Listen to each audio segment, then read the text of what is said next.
Inilunsad ng GMA News and Public Affairs ang campaign advocacy na dapat tama para gabayan ng mga botante sa eleksyon 2013.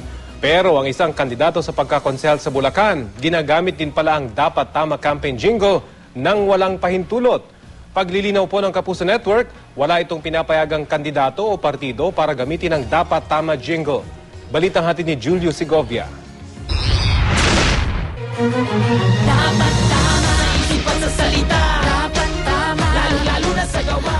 Sa pagnanais na matulungan ang mga botante na maunawaan at malaman kung ano ang tama at mali sa sistemang elektoral ng bansa, inilunsad ng GMA News and Public Affairs ang jingle na Dapat Tama.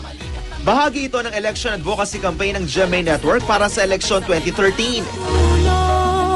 Bawal ang kakamot-kamot sa katanungan. Kaysa mismo sa pagbuo ng konsepto ang kumanta ng election jingle, ang rapper na si Glock 9, kasama ang kanyang protege na si Denise Barbacena. Sa videong ipinadala ng isang residente ng Marilao, Bulacan, makikita ang mobile truck na ito na may poster ng kandidato sa pagkakonsehal ng Liberal Party na si Jerry Atienza. Pero ang kapansin-pansin, ang campaign jingle niya.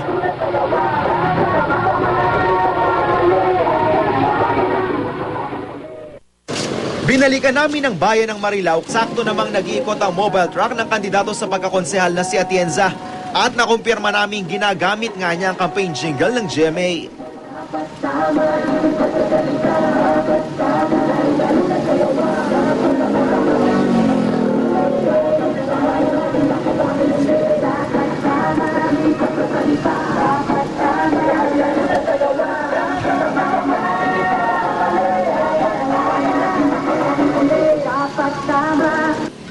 Pati ang katagang Dapat Tama, nakaimprenta sa ilang poster ni Atienza.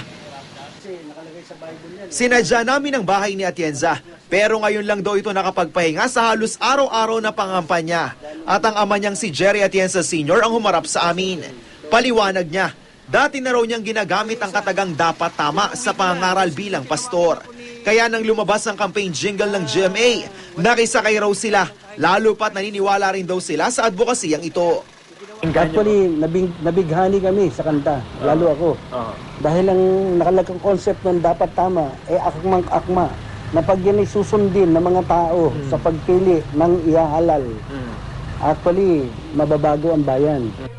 Bagamat natutuwa ang GMA Network na mataas ang interes ng publiko sa campaign jingle na Dapat Tama, wala naman itong pinahihintulutang kandidato o anumang partido na gamitin ang kanta sa pangampanya.